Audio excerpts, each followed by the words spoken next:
Hello? Hello, Landon. Can you hear me? I can hear you perfectly. Am I here in the radio for the scario? You are here radio for the scario. I ate my spaghettios before I came here, and now I'm ready to shoot the shit with you. uh, so, what would people know you from? What is the main thing you're doing so that we can get that out of the way? People know where to check you out and stuff. Well, the main thing that I'm doing right now is a project called Ishigurz. Um, it's kind of like a hardcore, metalcore, deathcore, noise grind thing that I've been doing for the past few months. Yeah. And back in the day, I was the guitar player for Two Clicks and for Voice of Champions and for Scud and for We the Audience. An Nice. OG member of We the Audience. Ooh, whoa. Hell yeah, dude. Bro, Bro. it's Liddy. Also, I know I've seen it in videos, but I love that you have a poster of Kesha. I love so much that you have a poster of Kesha behind you. I got that poster in 2011, like right when she started the Cannibal tour. Oh yeah. She came to the WAMU Theater. Yeah, sometime before my birthday in September, and me and the OG vocalist of the first band that I was in, We the Audience, went to that concert because we were both like, let's go see Kesha. And it was like, all right, let's go see Kesha. And the lineup was, she was the headliner, and LMFAO was there. And so was, I think, the guys that made Fly Like a G6. Really? Shit, that's a lineup. Yeah, That's we were kind at of the WAMU stacked. Theater, and there was this like during mid set of like LMFAO, there was this 40-year-old woman that was grinding on me, and I was like, oh shit, this shit is lit. That's the most Yeah, like pop, like that's the most fucking concert thing I've ever heard. yeah, but it was pretty cool. I mean, Kesha got to do all the cool songs. Nice. She did what was that one song, Sleazy, and that song, so there's a part where she goes rat tat tat tat on your dum dum drum, and fucking when the dum dum drum came through, that was like a blast of 808s that right in your face, and I was just like, whoa. Whoa, bro. Uh-huh. Data waits. Dude, yeah, I think oh fuck. You ever just leave your camera battery in all night on accident because your fucking forehead? Anyways. Sometimes it happens, you never know. Sometimes it happens. Fucking, I think the only even, well, it wasn't even pop. It was rap. I went to a Jordan Lucas and Token show, and like, yeah, same thing happened to me. Some like middle-aged woman was just like, "Hello there," and I was just like, "No." You're like, hey lady, I might be underage, so you best better not be talking to I, me. I think I literally turned 18 like 2 months prior to that show, so Oh shit, so she was just like, she she knew could she smell crept it. up on you. She could smell it. She could smell the pheromones coming from your prominent hairpiece. It was really funny because I was just like I was there with my girlfriend too, so I was just like, please stop. I was like holding Yeah. hands with a girl, and she was like backing up on me, and I was just like, why are you like this? How are you doing? You're just like, go away. I'm with my lady. Please leave. The girl was with two shoot when we went out to go smoke, and like in between, she was like, so that was fucking weird, and I was like, yeah. I hope that this person doesn't come outside. And then she came outside, so we like, oh, wait, this is at a Showbox Soto, by the way. So we ran around like the strip club that's like next to Showbox, and like ran into that parking lot that's there. It just kind of like stood back there like a couple of hobos like crouching and smoking, like slob squatting and smoking. It's a good The time. probably the promoters there probably thought you two were like buying drugs from someone. Probably.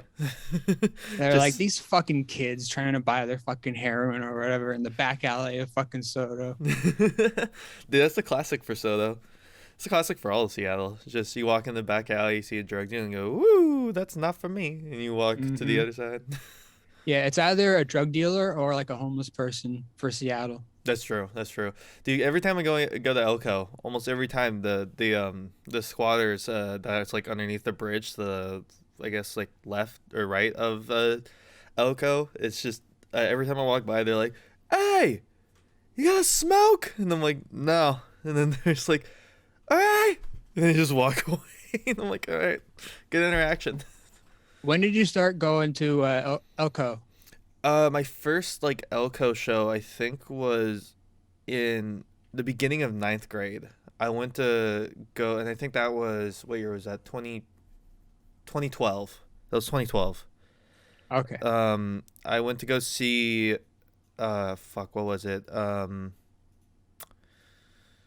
What the fuck is that? Oh, Real Friends, but way back, and then like Sweet. two other bands that haven't really done much, or no, and then Knuckle Puck as well. It was Real Friends, Knuckle Puck, some other band I forget, and then Census Fail, which was the band I wanted to go see because I'm a huge Sounds Census pretty Fail fan. pop punk as fuck though. Yeah, it was very like pop punk, like kind of post hardcore. Like the entire venue would be like, ooh, whenever they'd be like a little scream part. It was really fun. Because I was gonna say, if you came there like around, if you started going to shows, or at least to Elko around like the 2015 era, you missed a great opportunity of this one homeless guy that would always come around, because I started playing shows early 2012.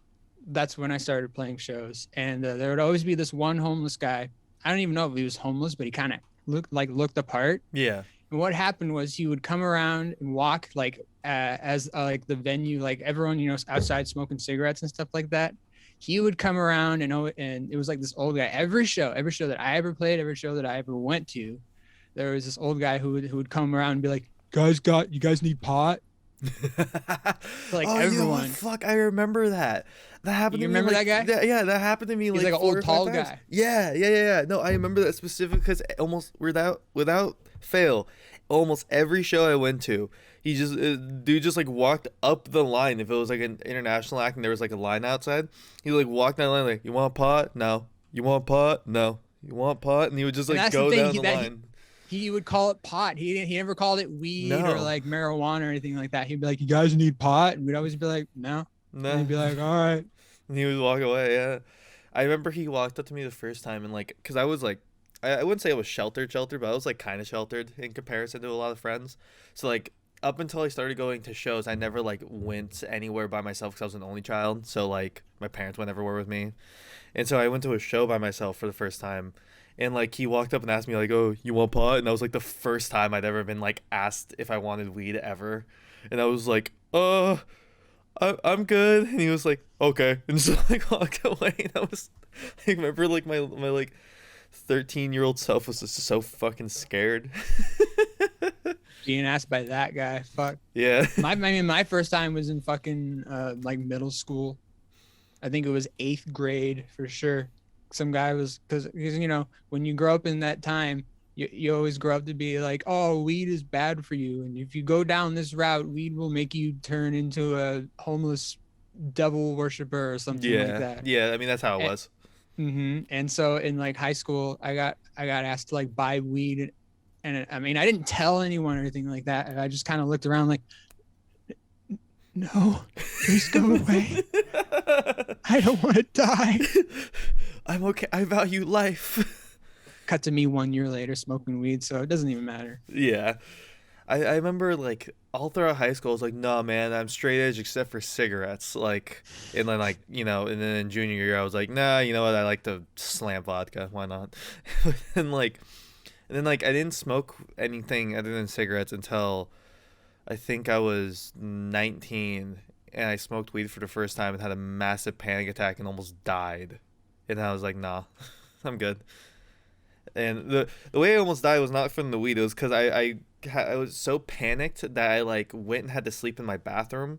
And so I was sleeping on the floor. So I put a blanket on the floor, closed the door, and there was like no ventilation in the bathroom other than the cracks in the door. And I had stuffed the blanket in the crack of the door without thinking of it, and then fell asleep. And I woke up like suffocating. And so I had to open the door, and I could feel like the vacuum has it like opened, and yeah, so I almost like fucking suffocated. You almost offed yourself once from doing weed. I almost, that's maybe the counselors were right. Maybe they were right. Yeah, I never. I mean, the first time I remember smoking weed, I went to so downtown Kent, Yeah. the the old skate park down in Kent, Yeah, yeah, yeah, like yeah. downtown Kent with like the two bowls and like the kidney shaped kind of thing. Yeah. Not the 360 skate park, but the one like way down. Yeah. Me and my friend skipped school. He was like a grade older than me, and he was like, "Yo, we should go here." And I was like, "Okay," because we're just hanging out. And then he brings out a fucking pipe, and then he was like, "You want to hit?" And I was like, it's like peer pressure. And I was like, uh, maybe. And he was like, "All right, look, I'll fucking blow it in your mouth, and then you fucking just suck it in." That's like, so "All right." funny. Yeah, and so that's what I did. And I didn't get really high, but I felt euphoria, and I was like, sweet. It's so good. I didn't get the only time that I got fucking weird high was there's this one time where I was at we were at my friend's house, and we had just been smoking weed like all day basically. Yeah. And I was just, you ever get like just so high that like 3 seconds later there's like a fucking delay. Oh yeah, like the delay kind of high. Mm-hmm. Yeah. I remember once we're just walking around, and then like I remember pulling my dick out for just some reason, and then like my friend was like, "Hey, dude, your dick is out," and then like it didn't register to me until like 3 seconds later, and I was like, "Huh?" And I looked down. Oh, my dick's out. My dick is out. Sorry. Dude, I feel that. I'm gonna kind of expose my old bassist really quick. When we used to go practice in Scourged, we would go into our practice room, and occasionally after like writing some, we'd all like go take a break and go out and smoke. Well, when we come back in, most of the time it would just be us like fucking around for a while, because like it was like the last 20 minutes that we had in our practice space and stuff like that. So we would just usually fuck around, like we'd swap instruments and stuff and see if we could like do anything funny with them. And at one point, we went to band practice, and my bassist was like a little high, and he doesn't handle being high well. He is like lightweight in every sense of the word for being high or drunk or whatever. He a little bit gets him fucking all the way. And so we were there, and he was like, "Oh, dude, I can play drums better than Kevin can," and we are like, "No, you can't. We know you can't. Because Kevin's really good and you're not." And he was like, "No, dude, I have a secret weapon." He walks behind the drum kit, stands like A-posed for a second, and then just whips his dick out and starts hitting it against the snare, like blast beating his dick onto the snare. Hell yeah. It was like, that reminds me of that one episode of Death Clock where yeah, the bass player is like, "You know how good of a bass player I am? I can play the bass with my dick," and he starts fucking slap bassing with his dick. That's what that reminds me of. Yeah, I mean that is very much like the bassist for Death Clock is very much how our bassist was in a lot of ways. He's a sweet man, and it was a sweet human being, but I love him. That's how like all bass players are. They're usually they mean very well, but like if they're just weird fucking people. Yeah, because who like chooses to play bass? No one really does. Yeah. No one really grows up, looks at a bass guitar and says, "I want to play that. That looks cool." Every bass player is either like a failed guitarist, or they just like it just came to them by happenstance. They just wanted to play bass. Yeah. The only reason why I can play bass because I was like, "Oh, I wanted to be in a punk band," and almost every punk singer is also playing an instrument. Well, I can't play guitar because I'm shit at guitar, so I'll play bass instead. And I picked up a bass. The first instrument that I ever played, this is going to be hypocritical of me, was the bass, but that was because I thought that every guitar was a short scale guitar. Oh, okay. So I thought that like, oh, the guitar is too small for me. I need to play the bass. Oh, okay. Yeah, that's interesting. Because my brother started playing. My brother got like a Squire Bullet or something like that for his like 12th or 13th birthday, and I'm a couple of years older than him. Yeah. So he got that, and he wanted to really play like Green Day songs because me and my brother really loved like when American Idiot came out. That was like our prime to be like, ooh, this is kind of the punk music that we really want to get into. You know what I'm saying? Yeah, no, I feel you. I was the same way. I was like, my friend came over. He's like, "Do you want to hear a song with a swear?" And I was like, "Yes." And then we walked into my bedroom, and he showed me American Idiot. No. Subliminal mind fuck America. Yeah, I was like, oh, he said it. Yeah, I mean, I felt the same way because, you know, when you're, I mean, this was like right after 9/11 happened. And so like patriotism was like at an all-time high, at least for like my generation and stuff like that. Yeah. So when you hear the words fuck America or like the phrase American idiot, you're thinking to yourself, holy shit, Duh. this is fucking edgy as hell. I never thought that anything like this would happen, you know? Yeah, exactly. Yeah, exactly. Like that, that's like that was the coolest part about that like release was that like the time frame for it. Want to hear Yeah, this? and the best part is that they didn't get like Dixie Chicks. There wasn't any No, yeah, like backlash to it, you know? Like yeah, I think to think that like that maybe something like them that, like because you know they were just Green Day before American Idiot was just like a fucking pot and like stoner fucking let's talk about jacking off band, and then yeah, out of nowhere they were just like let's talk about politics, and yeah, then there was no backlash from that. Everyone looked at that and said, okay, this is Green Day now. No one ever thought, oh, Green Day is a political band now. yeah, These dude. guys are a bunch of assholes. Dude, Like, that'd be no. like classic Blink just coming out of nowhere and being like, I so. support Bernie Sanders. Yeah, it'd be like Blink coming out of nowhere, like classic Blink, and just being like, let's talk about how trickle down economics does not work in the modern day America. Chapter 5, and it's like, bruh. Just like Tom DeLonge coming on stage. This next song is called Pee Pee Poo Poo Pee Pee Man, and it's about the prison industrial complex system. 1, 2, 3, 4. Yeah, exactly. Like, dude, imagine how weird it probably was, like, for Green Day playing, like, having American Idiot come out, kind of starting to get a name for, like, being a political band, while also having to go on tour and play some of their old, like, goofier songs about, like, jerking off and being and smoking weed, and then be like, all right, so this next song is about how the war in the Middle East is useless. It's like, that's such a weird dichotomy. Yeah, it is. But I think Green Day was probably one of the, to me at least, they were probably one of the like ones that sort of edged in to Yeah. their sound a little bit more, because to me like because you know just punk is sort of political based, you know, at Yeah. least in like the early era, like the uh not the Ramones, fucking Johnny Rotten. What band was he in? Oh, the Sex Pistols? Sex Pistols. Yeah, sorry. I No, you're mean, good. that was like the Thatcher era of Yeah. politics and stuff like that. So they sort of had that ground, that ground to sort of have that bedrock to sort of play Yeah. their stuff on, you know. Yeah. So I think for that at least, but like pop, like if like Blink-182 went out and did that, I think it would be weird because they're like way more pop than punk, Yeah, exactly. obviously. So it would be weird if they did that. But since Green Day is like, A you know, little they bit played more fucking punk they would play Gilman. So, Yeah. They were like definitely more like there's always like a scale for those kinds of genres where it's like, oh, it's this and this put together. Where it's like where does this band lie on like the for pop punk for instance, are they more pop than punk or are they more punk than pop kind of a sound. And Green Day was definitely like I think honestly Green Day was like almost smack in the middle. Like they kind of hit all the marks perfectly in a lot of ways. yeah, because even their like contemporaries like The Offspring, it Yeah. was a little bit more pop.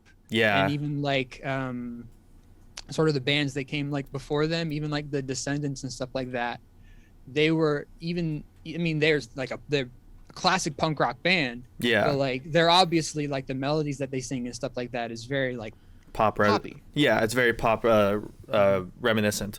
Whereas Green Day was just kind of like, let's turn the distortion down a tiny bit, and then sing like a punk band, but with like a little bit of tone in our voice instead of just straight yelling. And it's kind of Yeah. just what they did. And yeah, no, it's like that's why I've like. I'm not a huge fan of Green Day anymore, but that's why I really really liked them when I was younger because I was like oh, this is like what my dad listens to, but like now. I was like, Yeah. wow. I mean, I appreciate Green Day. They haven't had a good run of albums, No, they like haven't. really at all since like American Idiot. But I appreciate what they do, and like I really like, I really you know, I'm sort of a fucking Green Day sort of apologist, I guess. Like when No, anyone I feel shits on Green Day, I'm just like, I'm sort of sitting there with my armchair and like my mug of like fucking respect Green Day juice, just sipping on it, just like, yeah, you best not better test me, brother. brother. You're about to get a mug sandwich. I feel You're you about to though. get a knuckle sandwich with a side helping of good Arizona, knowledge on you. true. You know, I feel you. There's a couple bands like that where I'm like, no, they're not that bad. Like, listen, shut the fuck up. They're not that bad. A lot of it for me is like emo bands that I grew up with and like post-hardcore bands I grew up with. Cause like I grew up like when I entered high school was like, or no, when I entered middle school was like the era when Black Veil Brides like just started. So like I was like around for like the scene emo phase of like Mm-hmm. the rebirth of kind of like scene and emo and stuff outside of The like MySpace. the very end of like the trendy emo and the Yeah, very start of like just the underground emo, yeah, exactly. underground scene emo. Yeah. And so I was like for the longest time like I was like, listen guys, they're not that bad, okay?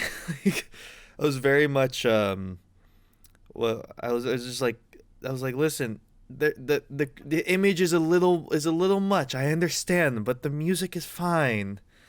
Like especially for what band was it? Especially for like fuck of Mice and Men for the longest time. Like for the longest time I was such a huge of Mice and Men apologist because I was just like, yeah, Austin only sings in one tone for the entire fucking album. It's fine. Who cares? We all are apologists of something very Yeah. much. Yeah, exactly. I can be sort of a 3 Days Grace apologist Oh every so often. man, 3 days Every so grace. often I'll listen to like their first like, the first two albums Yeah. because that was like my sort of favorite because when I entered high school or sorry middle school, I was 2005 2006, so I was like at the kind of the middle era between scene and like underground scene, so Yeah. I knew girls that had the fucking candy Oh and the yeah. fucking the swiftly hair Yeah, yeah, and yeah. just like yeah all that kind of stuff. So like the bands that were huge like then were like 3 Days Grace and Avenged Sevenfold. Oh yeah. I was kind of I was sort of like on the fence with them, but the song that I really liked was fucking Unholy Confessions. That was my shit. Oh yeah, yeah, yeah. That's fair. Dude, yeah, Hmm. no, for me like I think in my middle school I was like the only person who liked emo music aside from one other person who just bullied me. It wasn't Isn't even that fucked up? yeah, right? Because The only person that likes the music that you like thinks you're a fucking asshole. yeah, no, I was because in all fairness, I was a lot. I was like hyperactive. Some days We I was all on are at that meds. age. It's fair. Yeah, some days I was on my meds. Some days I wasn't. So like every time I walked into class, it was like rolling the dice on what kind of an asshole I was gonna be today. And like, am I gonna be a quiet, conceited asshole, or am I gonna be a loud, obnoxious asshole? Which one is it? And yeah, no, I was like the only one who liked post-hardcore, except for one guy who just thought I was a fucking loser. So he was like, huh, fucking loser, sit alone, and walked away and sat with like normal people. And I was like, okay, I will sit alone. Okay. Okay. But then when I got to I high school, I found a whole group of people. So, Yeah, it's all good. I mean, for me, sort of my gateway to sort of I don't know, the emo, I guess, or sort of like post-hardcore was there was this girl, I think she was either like a year older or a grade above me, and her name was Tabitha, and she was just like typical fucking Lydia Dietz looking motherfucker out there. yeah. And I remember I was like, I didn't really have a crush on her, but I wanted to impress her. So I kind of like sat next to her at lunch and stuff like that, and sort of like taking in like her conversations that she would have.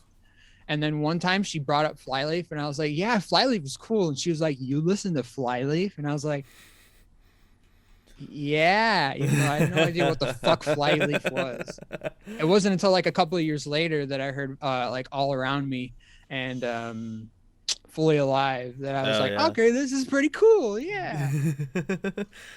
God, yeah, I feel that.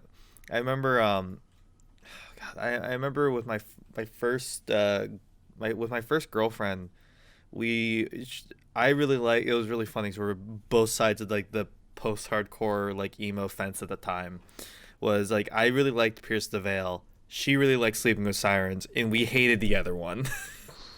and, That's rough. That's rough. and we went to Warp Tour that I think in 20 like what was it 2013 Warp Tour, and fucking they were both playing at the same time.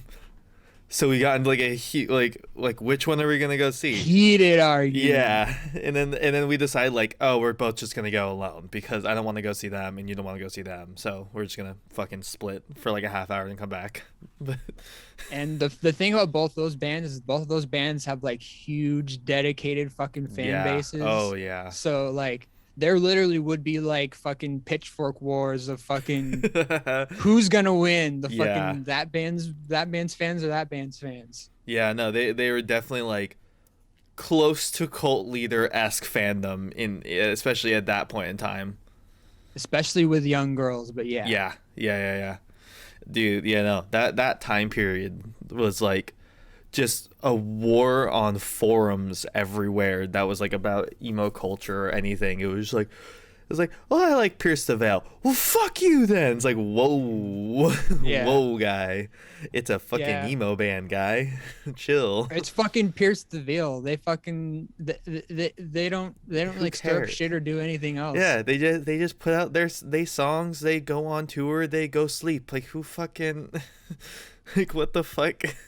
When did this become a hatred competition?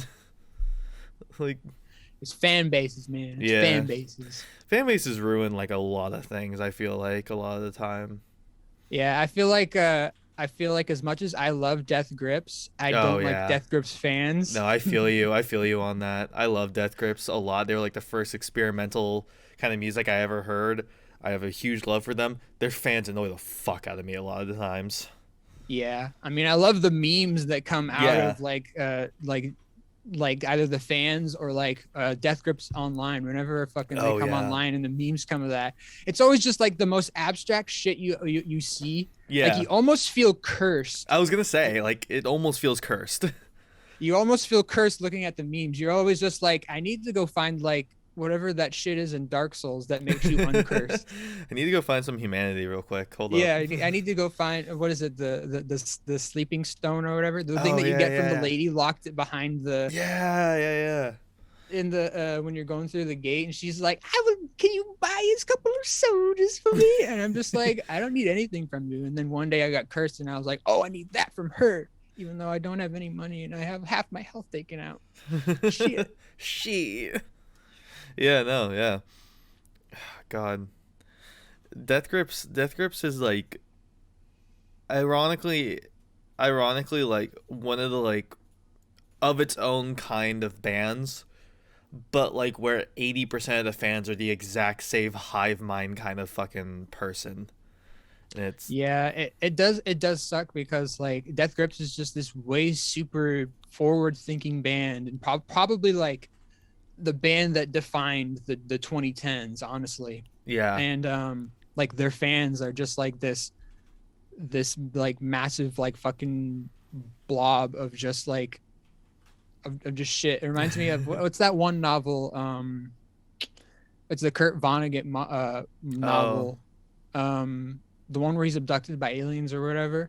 Oh, There's fuck, yeah. there's a thing, there's a creature that he speaks of in that he talks about in that, that's basically the hive mind, and it's just this massive entity where people are just like in a collection and they have like mouths and they can't talk. Oh yeah. Yeah. That describes it. That's what sort of Death Grips fans Yeah. remind me of. I blame Fantano. Good to be that ass. Yeah, I blame him too. It's fine. If he didn't give fucking the money store a 10, there would definitely wouldn't be a fucking Yeah. there I don't think I think that without Death Grips, there might not be a 100 Gex though. Yeah, that's That's true. sort of my hot take. Yeah, that's true. I think Death Grips ran so Hyperpop or Death Grips walked so Hyperpop could run. I definitely think that. Yeah, I think because I think with Death Grips, it's like a I like to think whenever I think about Death Grips, I always kind of like refer to them as like kind of like a snuff film, something that you're Yeah. watching and you're like, I don't really want to watch this, but I'm Oh, dude, intrigued yeah. by it. And the Yeah. more you dive deeper and deeper and deeper into it, the more like obsessed you get and shit Yeah. with their music. And they're sort of in their music sort of reflects that sort of Yeah. snuff film quality. They I mean, do. they have a song it's kind of based around. I've seen footage. It's kind of Yeah. like their signature song, and also sort of like the song that sort of defines them, Yeah. sort of as a 100%. band.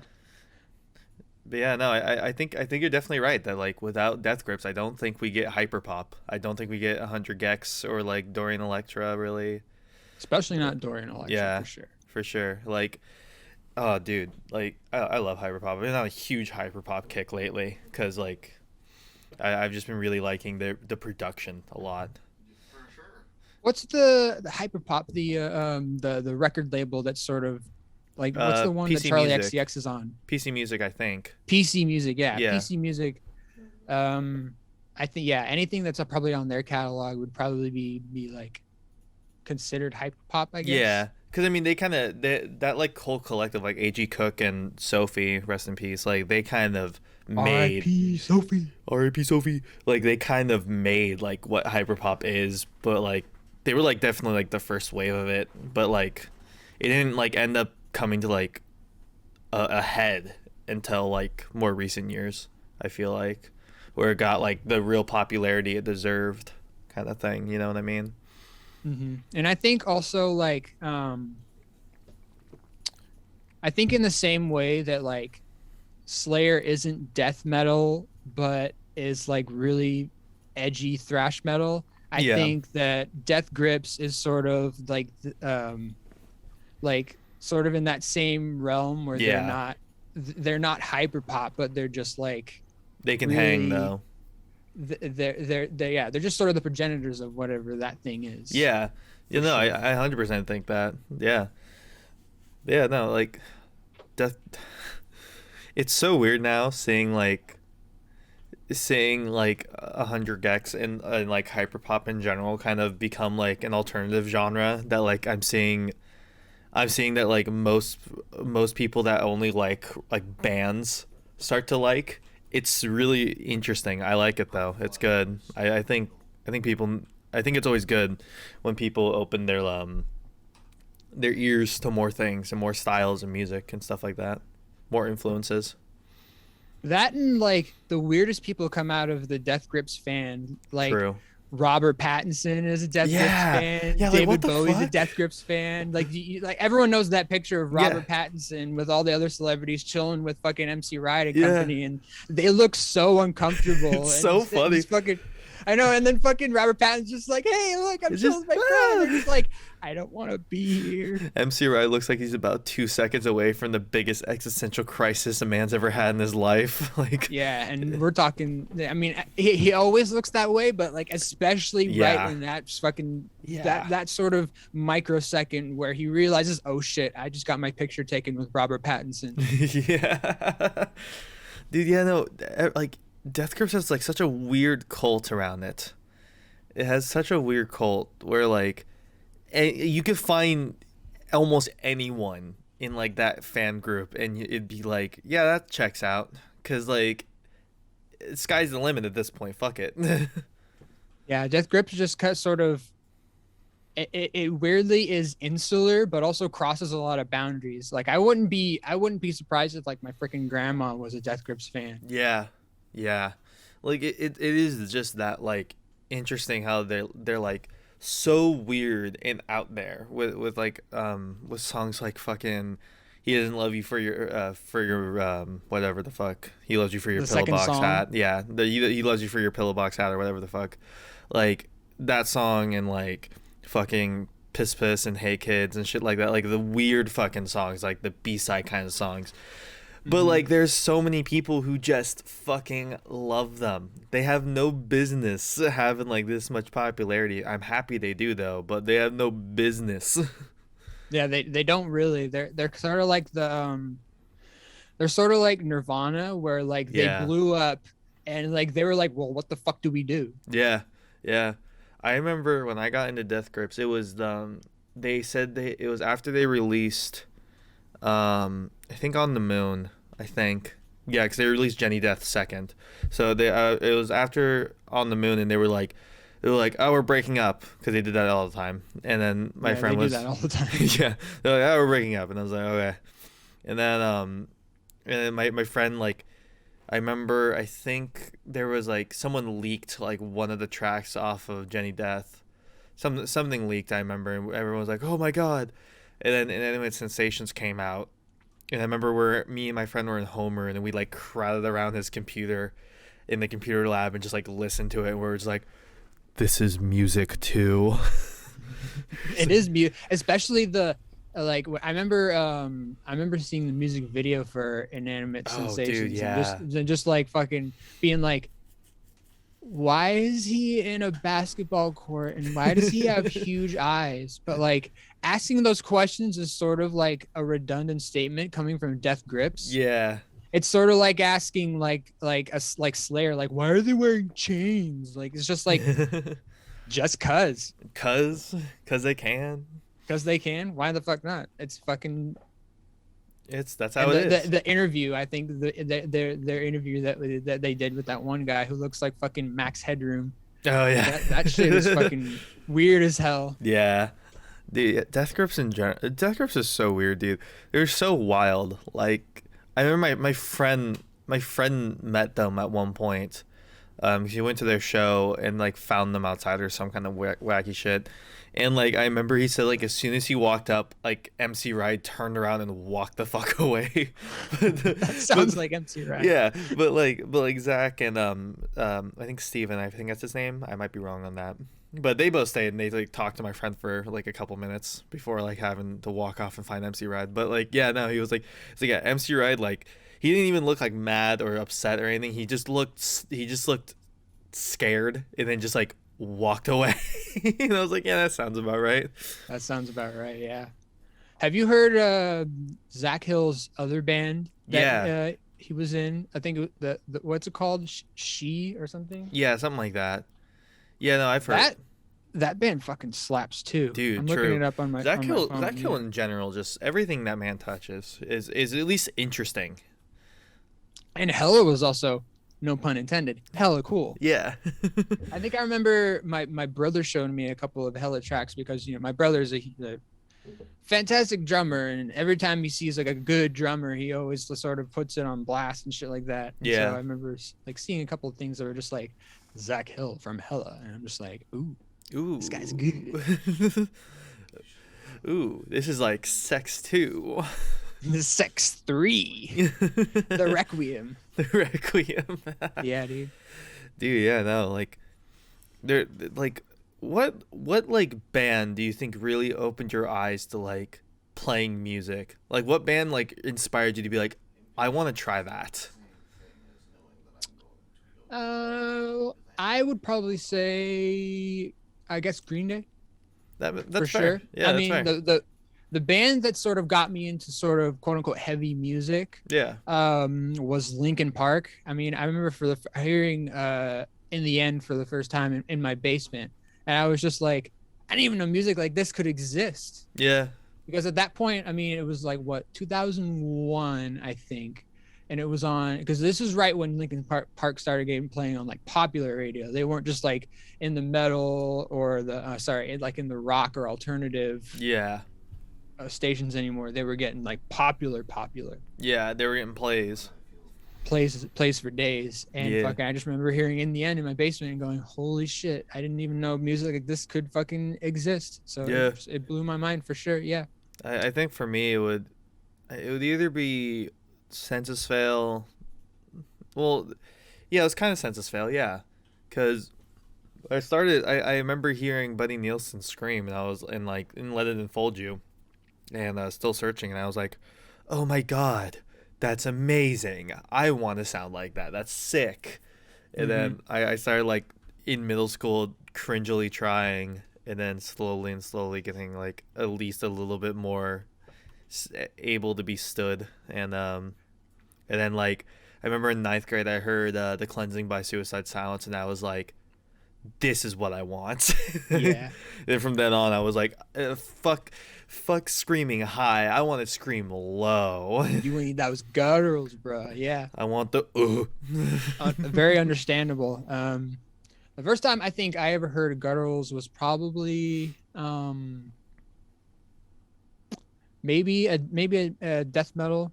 Because I got into death metal, I would say 10th or 11th grade. I was 16 or 17, and I mean on on like the computers during school hours, you couldn't like go to like YouTube or whatever. Yeah.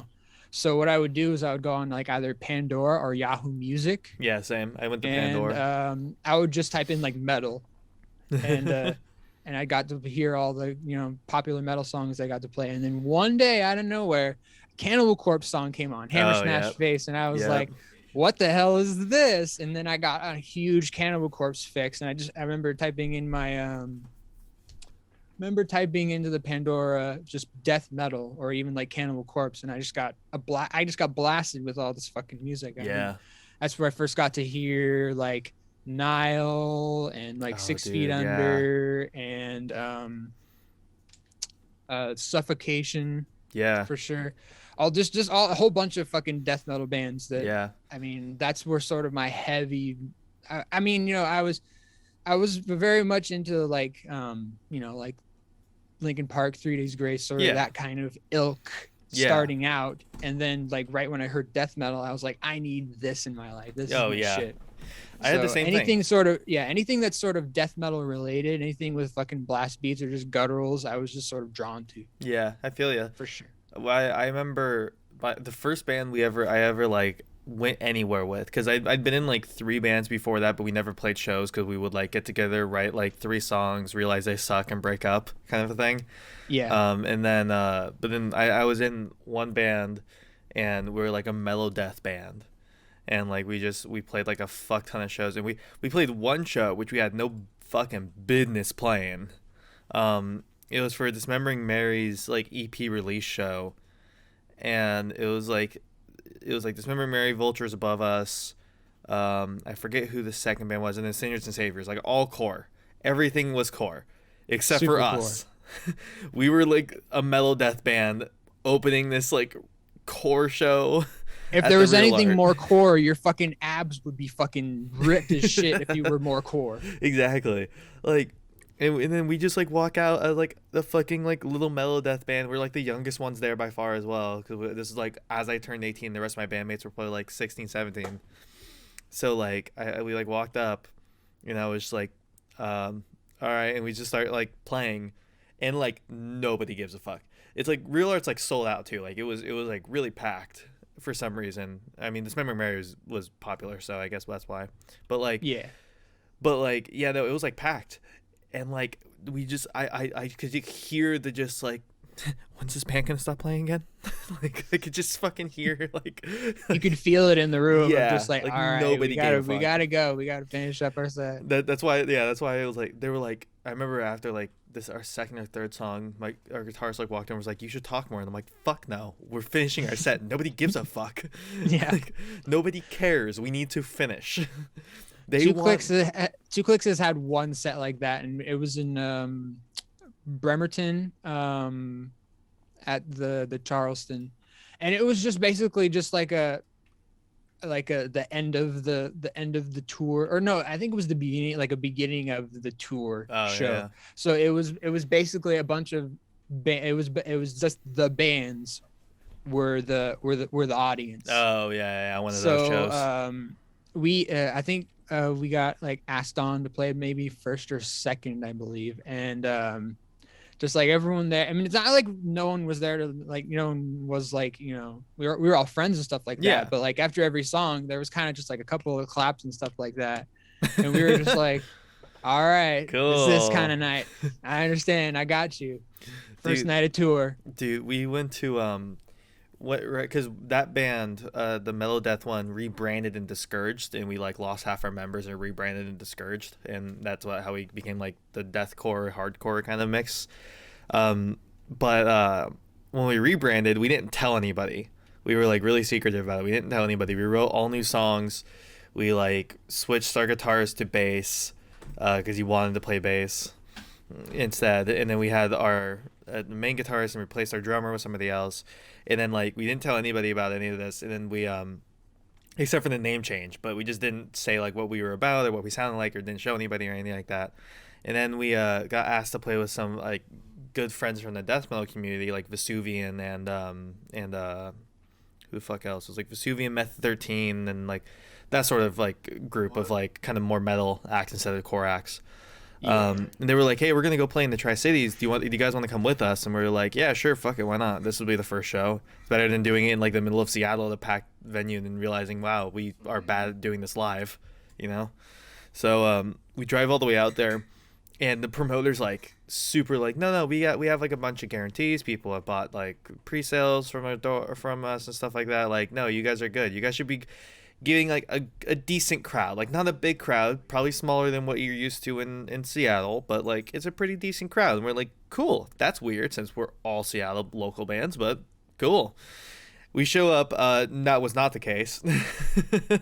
Whenever a promoter tells you that there's a decent turnout, it's There's usually like not. one or two people. No, it wasn't even that. It was literally the promoter, his friend that he brought with him, I think his wife, and then the bands and whoever they brought with them. That was the turnout. And yeah. And it was really really funny because we played and a lot of people there liked us, so I was like, oh, that's cool. But like we just kind of like sat outside and didn't do anything with with Down the Scope. That's who else was there with Down the Oh, Scope. down the scope. I know Yeah, them, yeah. yeah, we like sat outside with them before they went up and just like chain smoked cigarettes, and we're like, man, this sucks. We're just like, man, this sucks. Although the promoter did like pull through with his guarantee to the bands, so that was cool. That was cool of him to do that. But At least there's that. At least there's yeah, that. he did bring food and did give us the guarantee, so that's cool. But Food. Damn, this yeah, guy went all out. yeah, no, dude came through with like 4 large pizzas and shit from Pizza Hut. I was like, God damn, That's man's fucking rolling tight. in it. He's a Yeah, cool I dude. mean, sometimes I wouldn't even get a guarantee. I'd have to buy my own damn food after a fucking Right? show or something like that. I was So, shocked. I was sure we weren't getting shit from that show because like when I realized that nobody was there, I was like, yeah, we're not getting shit. But no, he's like, no, you guys are still getting your guarantee. I feel bad, and I was like, no, you're okay, cool, thank you, thank you. We used our guarantee to go buy Taco Bell that night, and we ate on the dock. hell yeah. Yeah, our guitarist was so nervous because, sorry to keep rambling, but our guitarist wrote like all the songs. All the songs were pretty much written by him, and then we just put our parts on top of his riffs, right? And he wrote the entire thing, so he was really, really nervous about playing them. He was like overwhelmingly anxious about playing them in front of people.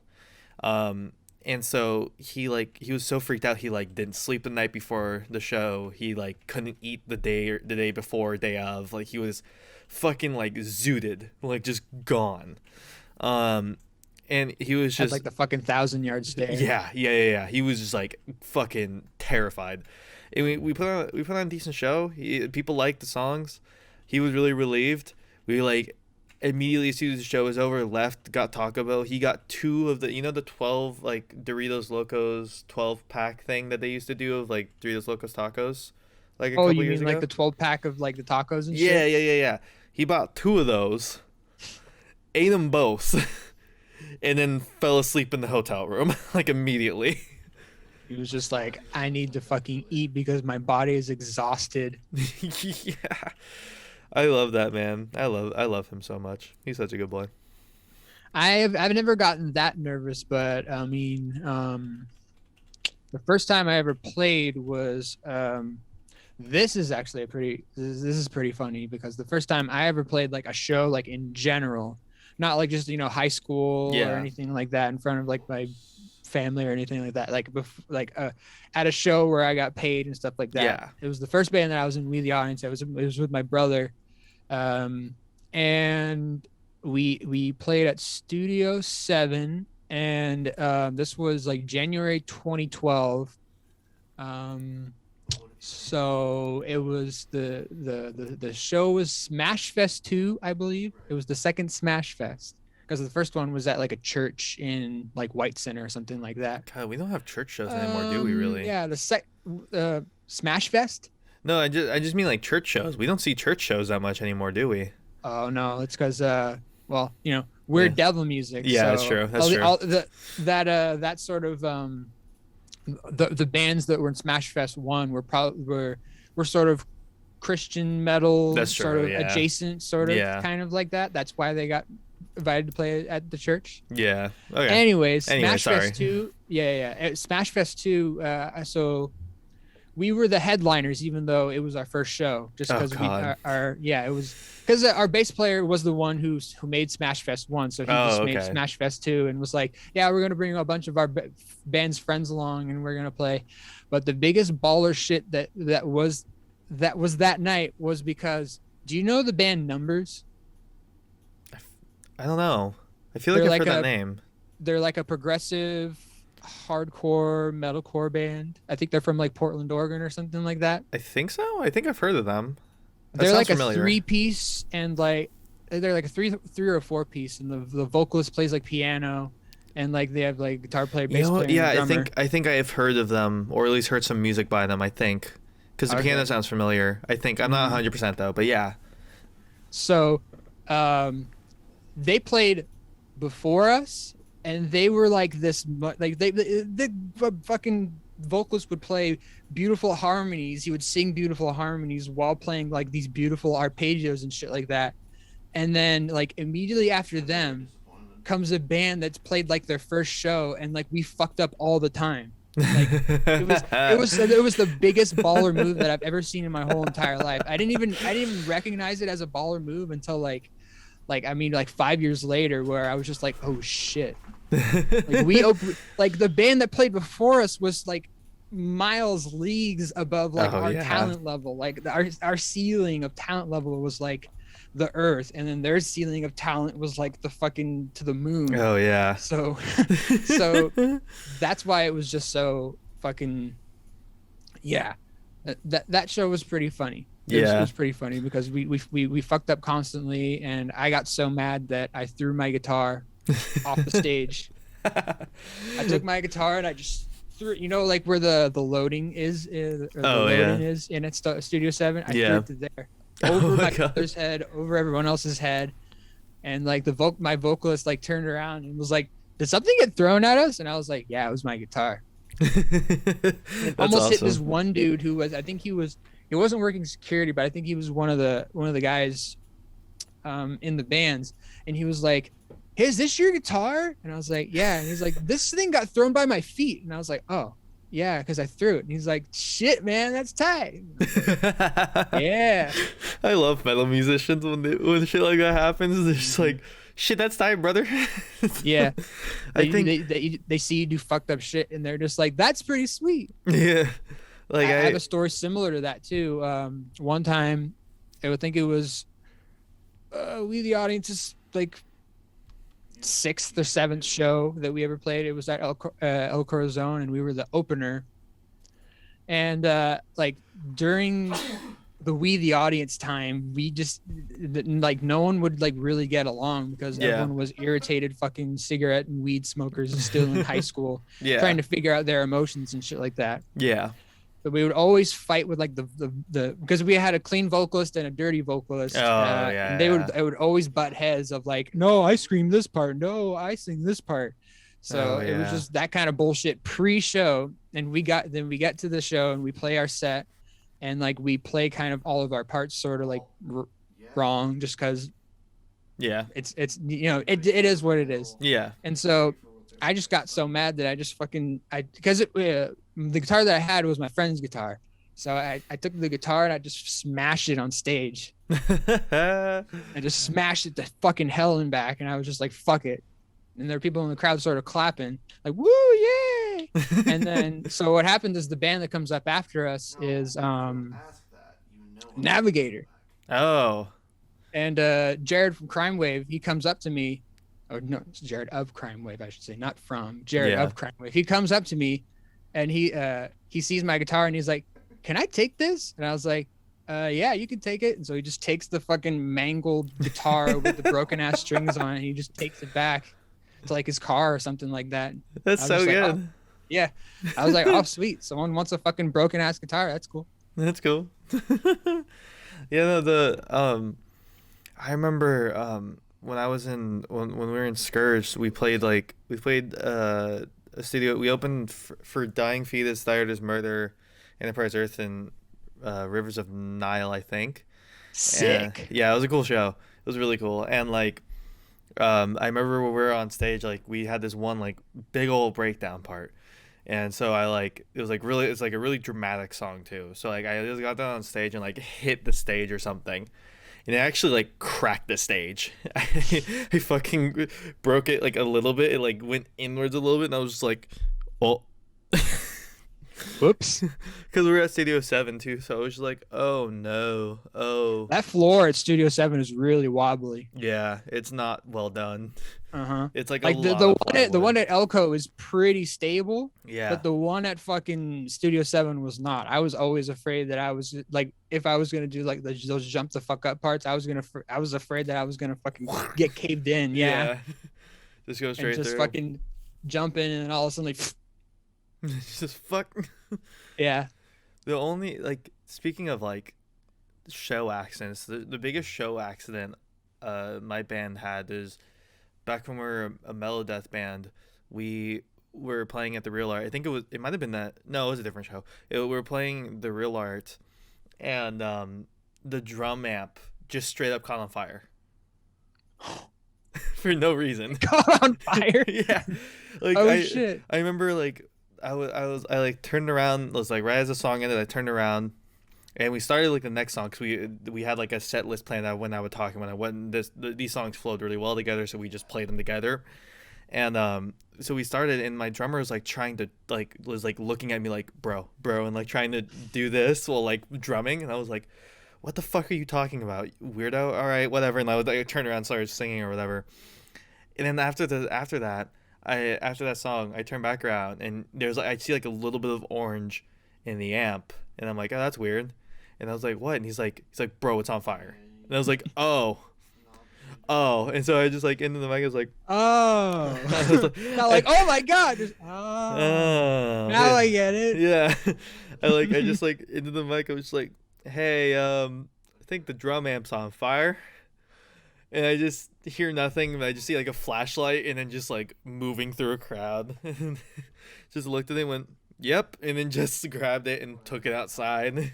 I was like, That's like the oof. dream way that like people in like a fire department want to handle like a fire, Oh yeah, right. of just like, this thing is on fire, we need to put it out, instead of people screaming, oh my god, I'm gonna die because I'm gonna get caught on fire. People running and screaming like fucking with their heads off and shit. Yeah. Like, like, no, no. that's how usually people are, but like that was like like if a firefighter saw that, he would probably all give you guys like awards or something Yeah. like that. No one You'd, moved. No one panicked on stage. Nobody panicked on the like the floor or anything. Like there's a decent amount of people there too. I think there's probably like, I mean, decent for a melodeath band, but like I think it was like 50 people we didn't know at least or something like that, maybe 50 to 100, something like that, and we didn't like know any of them. So I was like, all right, that's a good show size for us. So like, yeah, no, nobody panicked, nobody freaked out or anything. It was just, I think the person who was freaked out the most was the audio engineer who ran back to the stage to figure out what the fuck he was gonna do. Yeah, he was like, oh my god, some shit is on fire. Yeah, no, my drummer the entire like song. I was like, but I feel bad too because that was like a 4-minute song or some shit. That was like a longer song. So the entire time he was just like, bro, I swear to God. Like, trying My to shit tell is on fire. Fucking do something. You're the one with the mic. Say something, fuckface. It was really funny. Yeah. Never had an accident like that, no. I mean, I could tell you that I've had some shows that like beforehand I mean they're house shows, honestly. Oh, yeah. The most recent one was the house show at my house. I'll ask. Yeah. It was What do you mean? it was for like it was Two Clicks, and Dirt Nap. Explain yourself. And like beforehand, we wanted to play on my back porch because it was just pretty sizable. Because you were there. Yeah, I was there. I remember. You know. I filmed it. Mm-hmm. The fucking we didn't know if it was gonna rain or not, because beforehand it was raining that day. Yeah, it was raining like all day.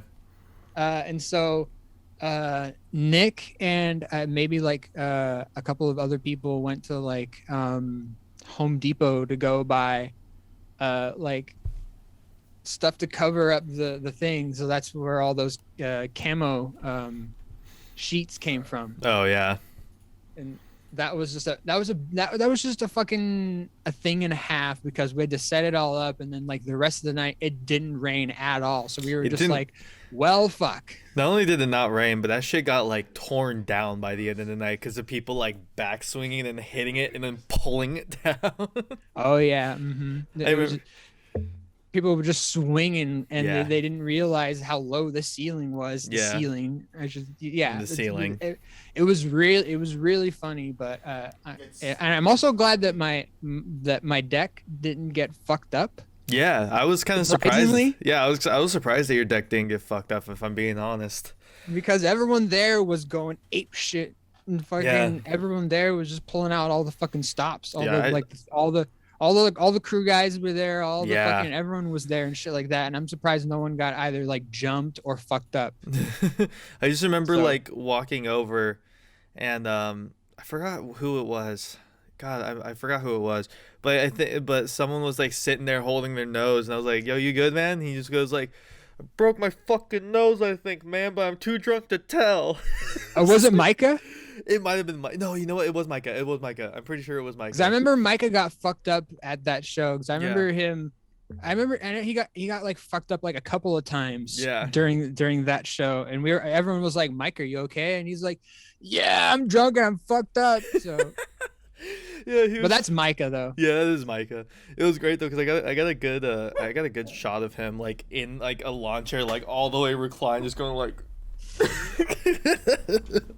I know that one. Yeah, that was a good one. He just posted up, just like, yeah, I'm fucked up, but this is tight. Yeah, that show was sick. You know what show is good when there's someone in the back that has some sort of fucking injury, whether it be like their fucking back's broken or like they got a fucking black eye, and they're just chilling, and they're in pain, obviously, but they're just like, yeah, this is tight.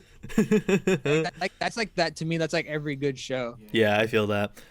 I remember the first show I met Nick G at was similar. It was like my band's last show before we broke up. We played with Filth and Loser, and during Filth's set, I was standing like closer to the back, kind of talking to Big Nick. And then he was like, "Oh, go mosh. I got shit to do. I got work to do." And I was like, "All right." And so I like walked away, and I like walked into the pit, and then I like 2 minutes later, I just see a foot coming at me at like Mach 5, and I just got like slapped by a foot. And then I looked over, and it was Nick G. And then I like met him outside, and we like talked for a minute. But I was just like, after his like spin of death, he was like, "You good?" And I was like, "Yeah, I'm good." And he was like, "All right, cool." And like walked away. Nick G does have a spin of death. He does, my man. I've been fortunate not to get hit by his fucking spin of death.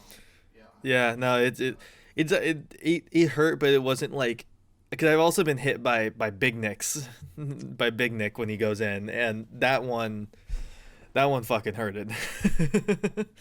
Yeah, I feel you on the Big Nick, because I've never been in the proximity of Big Nick swings, but one time when I was playing on stage with him with Two Clicks, I kicked him in the back.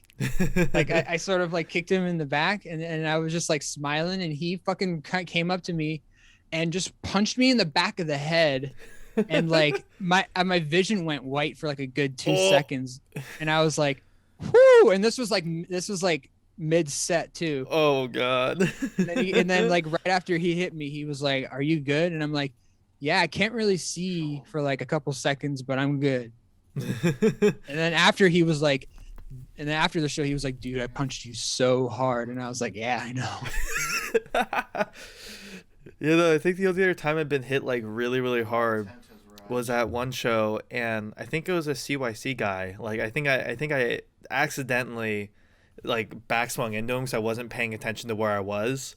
And so he just, as I like turned around to walk into the crowd because I was like done, he like ran out to me and just went like right in the forehead, and I was like, oof, yeah. I mean, fair, but also like Fair. fucking goddamn it, guy, like come on. Fair, but ow. Yeah, and I went home with like a fat, like a welt like that big, just like a fat purple green welt like right here on my forehead, and I was like, this feels good. I'm gonna have to wear a beanie for every day at work because I don't want to have to explain to them why I have a big fat welt on my face. Yeah. It was really funny Yeah. though. Ooh, yeah. The first show sort of casualty that I ever had was actually the first show that I ever sort of as sort of the first scene show that I ever went to, sort of to go say so to speak. Yeah. It was at Studio 7, and the people that were the three openers, sorry, not the openers, the three headliners were like Dr. Acula, Ooh, good band. yeah, Dr. Acula, and like oh geez, it was just, you know, big huge bands, big huge people. Yeah. And like during like the first, it was, I think it was maybe like the second or third band set, there was a tiny lady who spin kicked me in the teeth. Ooh. And you know that, you know, the sort of the not the pole, because the pole is at Elko, but the that wooden block Beam that sort of at Studio is holding 7? up the the thing that's holding up the big The bar area bar up top. above. Yeah. I was just posted up on that thing. I was just sort of my arms crossed like this, and then all of a sudden, out of nowhere, some tiny lady spin kicks me in the teeth. And she's like, "Oh my god, are you okay?" And I'm like, "Yeah, everything's cool." Everything's cool, dude. You're good. Yeah, wasn't bleeding or anything, but that was my first experience of like the pit. Yeah. And I was like, "Oh, so this is how it is."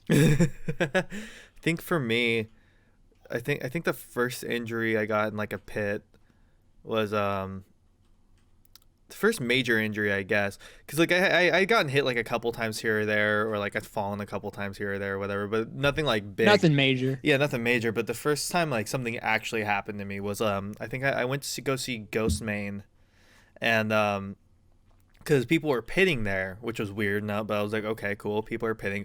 But then I realized like because like Ghost Main's weird because he has like half his fans are like hardcore kids, punk kids, like metalheads and stuff like that. And the other half of his fans are like all like SoundCloud people and rap heads that have no idea about like alternative culture, like fucking at all. So Yeah, it's like the new Bring Me the Horizon shows. yeah, exactly. It's like it was just a weird mix. But no, so like I remember like for during one of the songs, he was like, "All my punk kids, show these SoundCloud kids what you got," and I was like, okay. And then Right. and so like me and a bunch of other people like just kind of started like crowd killing, and then a bunch of people in the crowd, understandably, were not pleased with us crowd That's killing. how it is at mixed shows sometimes. Yeah, so they all like rushed us as if it was a push pit, and I didn't have my balance at the time because I was back swinging and I was like on one foot, so then I got pushed backwards, fell, and then got trampled and like almost broke my fingers because people just stepped on my fingers and shit.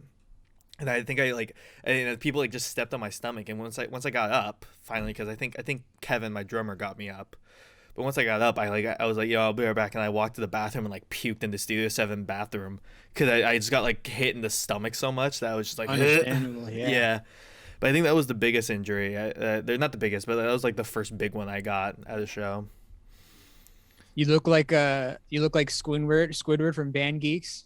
Yeah, exactly. Remember when they're all running towards him, and then Yeah. you see him fucking flatlined and shit? That's Yeah. what you look like. Yeah, exactly. That's exactly what I looked like.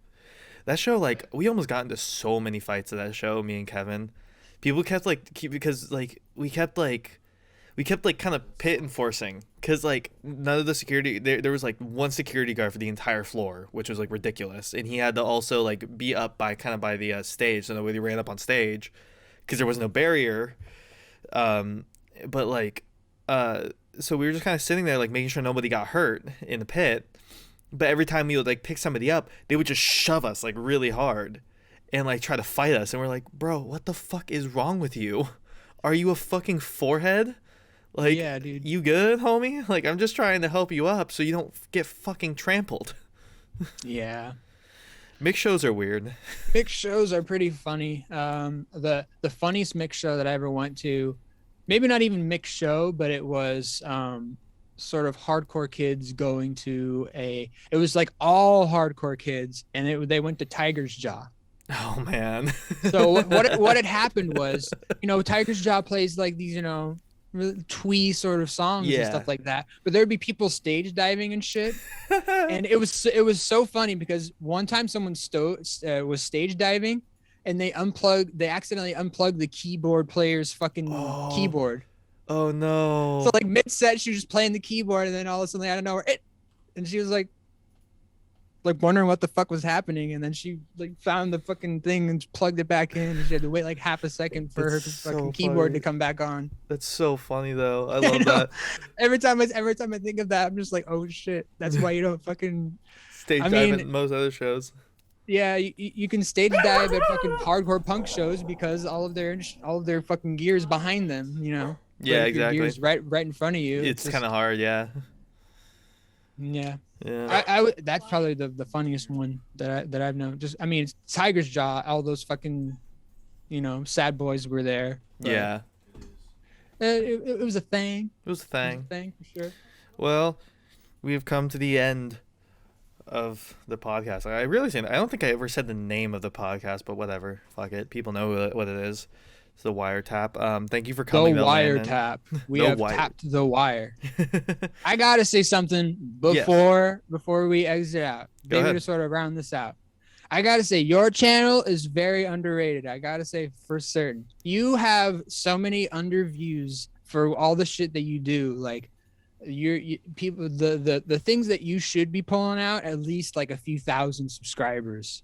Like whenever I see your content, I always think you should have more shit going on or like around you and shit like that. Because you have all the starter packs, you have all of the knowledge of looking into the music and stuff like that, and like just doing the thing that you really want to do. And like I always see the views and I'm just like, this needs to be higher. This needs to just be higher. Not even just like within like our scene. I could understandably see someone from like the East Coast look at your like material and be like, oh, I could easily like not the harsh noise, but the harsh wall noise. Yeah, that sort of your starter. Like I think everyone could go and like, I think the one that your video that has the most views is probably your folk punk starter pack. Yeah, it is. But I think that one, that one, ironically, we had zero script. And it was like filmed on a whim in my apartment when my friend Astrid was over, and we were just like, "Fuck, let's film a video. What albums do you want to have in? This one. Okay, I want this one. Okay, cool." And then we just filmed it, and people were like, "Man, it seems like you don't script much." I'm like, "Yeah, you saw the one video out of my entire catalog that I didn't script." Like, yeah. It's from there on you were like, "All right, I need to do this shit now." Yeah, exactly. For sure. Yeah. Thank you so much, though. That means a lot, man. Whenever I go and see your fucking just your sort of the Quartz TV thing, I'm just like, this needs to have more, just more likes, more things, more interactions, more people, I don't know, doing memes of Tucker. Why can't we have why can't we have like, if Anthony Fantano can have the melon memes, why can't we have like scored memes or some shit like that? Dude, that would be sick. My friends have like a bunch of reaction pictures of me because occasionally I'll be like on my phone really tired and they'll like surprise me and they'll just take a picture of like my face when I'm like get surprised. I have a couple of them. I'll have to put them in the Discord, but there's a couple memes of me that's just in my like close friends group, but yeah. I have one sort of meme of me that I've been trying to get off the ground, and it's me when I was like 16 or 17 years old. I have this Black Dahlia Murder t-shirt that's way too small on me, and like these glasses that are way too tiny on me. And I look like that one picture of Tyler the Creator taking a picture of himself with the really tiny fucking glasses. That's what I look like. I love that. And so I have that picture, and I've tried to circulate it around, But I always add sort of things to it. There's one where I have it's a meme template of like the ads of like the porn ads of like, Oh yeah. this guy is fucking ugly, but he gets hella chicks. Click on this link. I also have one where Doctors it's a hate Snapchat him. thing. Yeah. I also have one where it's a Snapchat one where it said, I showed you my dick, please Oh, respond. classic. Yeah. But yeah, dude, your channel definitely deserves way more views and way more recognition, and just that's all this shit. I gotta say, whenever I see, I'm just like, people are giving a disservice not checking out your channel. Thank you so So much, that's dude. that's what I think. So That means a lot to me. That actually does mean a lot to me. A lot of times, like I constantly, because it's like sometimes the views aren't great or nobody really seemed to like. I made a rap video and I spent a lot of time on it because I was like, oh, I keep trying short form content because I do long form, but I'm like, short form technically works better on YouTube algorithmically. People are much more likely to click a 4-minute video than a 25-minute video, general populace wise. I'm the opposite. I like longer videos. But so I made it, and then I think like it has like 40 views or something right now, and I'm like, oh, I put so much time into that. So every now and then I get really discouraged, but like I like it too much not to do it. Like I like doing it too much. I like talking about music too much not to do it. You know what I mean? yeah, if there's anything you should keep on doing is this, because I think this is this is coming from me, and I'm knocking on wood right now that this is gonna fucking pay off, and that people are gonna see what you're doing and be influenced by it and stuff like that. That's what I'm trying to do, at least with my sort of thing too. Yeah. Is sort of, I sort of get, middling amount of views on my stuff, but that's just because I'm just starting. So it's sort of just like, it's not what I really like want is all these like 15 or 16 views. Yeah. But I know that possibly in the long run, hopefully in the long run, if it takes off, that people will listen and they'll not understand, but just appreciate it, and then just be like, all right, this is cool. Yeah. So I'm hoping for that, and I'm hoping that happens for your channel too. Thank you. Yeah, I like doing the podcast. It's in comparison, it's not a whole bunch of editing. It's pretty easy and simple, and I get to talk to people for an hour. It gives me it forces me to talk to people, which I'm really bad about doing. I'm really bad about like just texting people out of nowhere and asking how they're doing and stuff like that. I'm really horrible at that. So it forces me to do that, and it's good.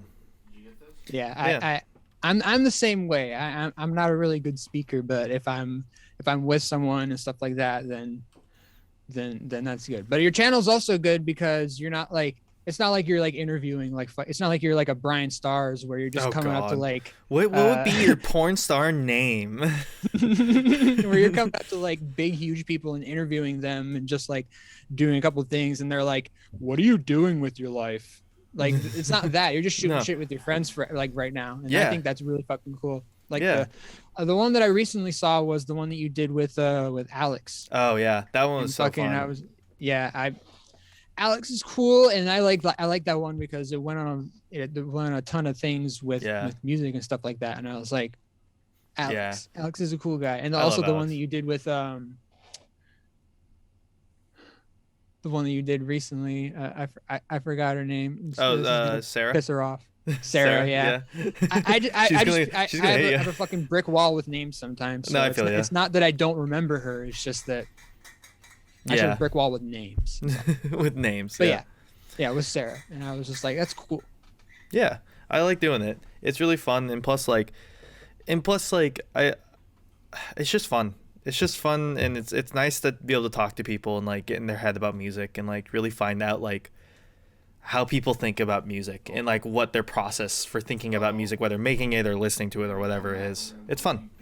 Yeah, and that's what it should be, is fun. Yeah. People are out here like doing it and they're just like, this isn't fun, but I'm doing it for views. And it's like that's the wrong thing that you're doing it for, homie. Like that's why I can't watch that's why like I tried so many times, but I can't watch Fantano, not only because his opinions on like alternative music is like really close-minded and like very clearly he doesn't pay attention to that music scene at all, really. So it's like whatever, but he's just so serious for like all of his reviews and all of his like even second channel content. It's like very serious. there's like not really many jokes, and if there are, they're very like light kind of chuckle jokes or whatever. They're like, and it's just very like same for the entire thing. Like there's not a whole lot of progression throughout it, and so that's why I don't really watch Fantano, because it's just like there's, I don't know, for me personally, I like to feel like the person's really passionate about what they're talking about. So I watch Dead End Hip Hop for that shit. oh yeah, I Mike watch C-Town is fucking hilarious. True. I watch I love Mike. Mike the Snare and Aflo Media as well are really good. Like those two are really good too. But yeah, no. Thanks for coming on though, Landon. Appreciate it. People, once again, appreciate you inviting me for this of course thing. This thing. Because we're fucking homies, and then you hit me up, and I was like, "Oh, this would be cool to be on." Sure, yeah. Yeah. I've been really excited, because I was like trying to think. I was like, who do I want to have on this next week? I need to start like messaging people. And I was like, Landon would be really fun to have on. Fuck yes, let's see if he's down. Just because I'm the fucking guy who played naked. You did play naked. I did play naked at a fucking. I was gonna say 7-Eleven, but that would have been a damn lie. No, it was at the fucking Hard Rock Cafe. Yeah. Oh God. It was fun. Yeah. And I'm not allowed to play back there, so I was gonna say my band got banned from there when we played too.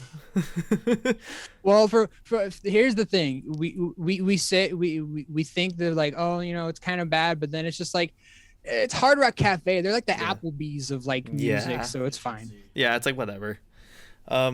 If people want to find you once again, where can they find the stuff that you work on, the stuff that you create, all that kind of fun stuff? I have a Spotify, I have a Bandcamp, I have a YouTube, SoundCloud, and I think that's it of the project that I'm doing right now called Ishigurz. And I just released a new song out called A Cab, and I released that March 1st, and an album is in the works, and it should be somewhere in it should be released sometime by the end of the month. Maybe I'm shooting for the 26th. Nice. But if you just look up Ishigurz, Ishigurz, and then possibly a PNW at the end, depending on the media platform. Yeah, I have it there, and I'm just working on the music right now and waiting for it to get released. Hell yeah. Well, awesome. Thank you, Landon. Thank you, everybody who's been watching. Thank you, Tucker. This has been The Wiretap.